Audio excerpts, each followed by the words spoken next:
Baiklah, hari ini kita masuk ke materi Business Process Re-engineering.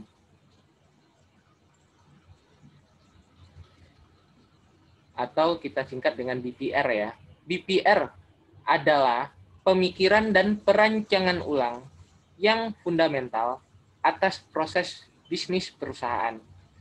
Tujuan BPR adalah perbaikan secara dramatis dalam ukuran-ukuran kinerja yang penting seperti biaya, kualitas layanan, dan kecepatan proses. BPR terfokus kepada proses, bukan aktivitas pekerjaan maupun orangnya. Jadi fokusnya pada proses kinerja. BPR itu perancangan ulang. Rekayasa ulang proses bisnis adalah proses berpikir kembali, rethinking, dan proses perancangan kembali, redesigning, secara mendasar atau fundamental untuk memperoleh perbaikan yang memuaskan atas kinerja perusahaan yang mencakup cost, quality, delivery, service, and speed, dan kecepatan dengan pengukuran yang teliti dan kontemporer. Definisi rekayasa ulang ini harus memuat 4 kata kunci. Yang pertama, proses, yaitu serangkaian aktivitas yang mengubah masukan menjadi keluaran. Ada input menjadi output. Terdapat 3 aktivitas dalam proses, yakni value adding activities, aktivitas yang menghasilkan nilai tambah. Hand off activities, aktivitas yang memindahkan aliran kerja dengan melewati hambatan-hambatan fungsional, departemental, atau organisasional. Control activities, aktivitas yang tercipta untuk mengendalikan hand-off activities. Jadi, aktivitas tadi yang memindahkan aliran kerja, hambatan-hambatannya kita kendalikan. Yang kedua, strategic and value added, nilai tambah. Target utama rekayasa ulang proses bisnis adalah strategi dan nilai tambah. Untuk memaksimalkan tingkat pengembalian investasi dalam rekayasa ulang, perusahaan mulai memfokuskan pada proses yang terpenting dalam perusahaan, yaitu tidak hanya strategi dan nilai tambah, tetapi keseluruhan sistem, kebijakan, dan struktur organisasi yang mendukung prosesnya tadi, yang di nomor 1 ya, aktivitas untuk mengubah masukan menjadi keluaran.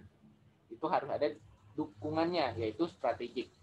Strategi-strateginya, dan strategi itu bernilai tambah atau tidak.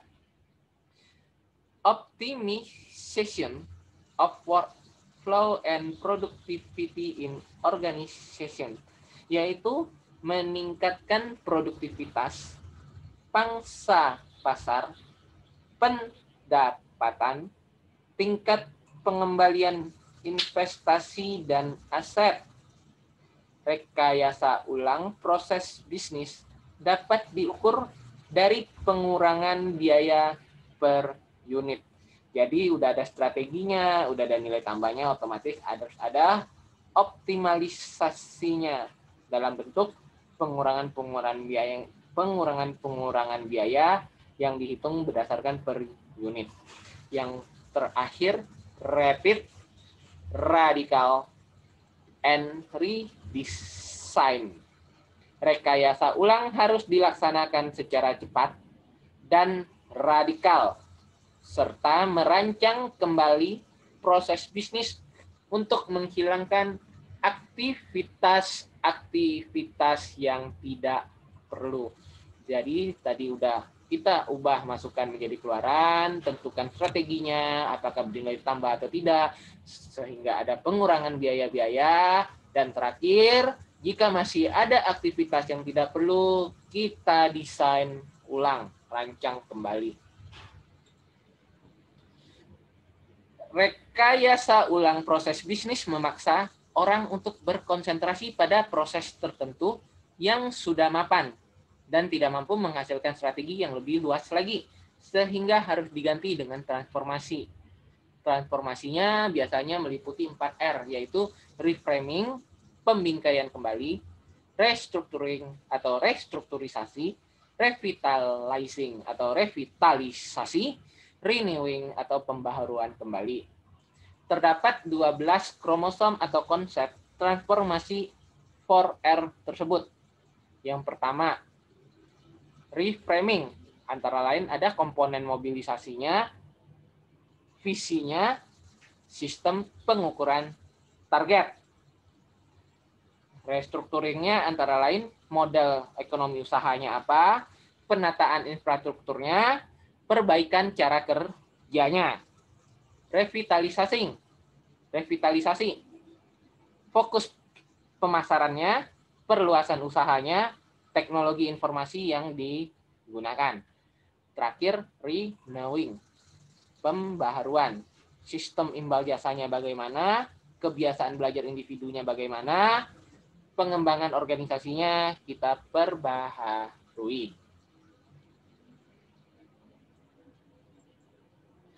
Ada beberapa tujuan dari BPR, rekayasa ulang proses bisnis ya. Yang pertama, perbaikan proses untuk meningkatkan kepuasan total, baik bagi pelanggan internal maupun pelanggan eksternal. Yang kedua, meningkatkan kepuasan atas barang atau jasa, sehingga pelanggan akan memilih barang atau jasa perusahaan daripada perusahaan pesaing. Yang ketiga, membuat lebih mudah dan menyenangkan bagi pelanggan untuk melakukan bisnis dengan perusahaan. Yang keempat, memutuskan batasan organisasional, membawa pelanggan kepada saluran informasi melalui komunikasi, jaringan, maupun teknologi komputer. Yang kelima, mempercepat waktu respon kepada pelanggan, mengeliminasi kesalahan dan ketidakpuasan, serta mengurangi pengembangan barang atau jasa dalam waktu siklus pabrik. Yang keenam, memperbaiki kualitas kerja dan kemampuan individu dalam memberikan kontribusi pada perusahaan. Dan terakhir, memperbaiki pembagian dan kegunaan pengetahuan organisasi sehingga organisasi tidak tergantung pada keahlian beberapa orang saja. Jadi biarpun orang tersebut resign atau ya maaf, inna ilahi meninggal, jadi penggantinya masih bisa. Jadi organisasi tidak tergantung pada satu orang tersebut saja. Kalau tergantung, otomatis orang tersebut keluar atau orang tersebut sudah tidak ada, otomatis perusahaan jadi bangkrut, tutup. Karena yang bisa ngerjain hanya orang itu saja.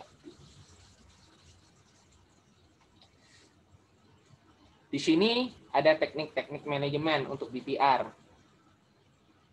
Yang pertama, preparation, itu di preparasinya, prepare-nya, disiapkan dulu. Yang kedua, identifikasi, identification. Yang ketiga, vision, tujuannya, tetapkan tujuannya apa. 4A-nya technical design, desainlah teknisnya bagaimana. Yang keempat B itu desain sosialnya, desainlah tingkah laku untuk desain sosial, desain tingkah laku karyawan, peraturan-peraturannya, SOP-nya. Yang kelima di transformasi ya. Setelah itu baru di transformasi. Nah, di sini ada 1 sampai sekian, 1 sampai 27. Ada namanya project management, change management, facilitation, goal seeking, team building, motivation, dan seterusnya. Bisa dilihat.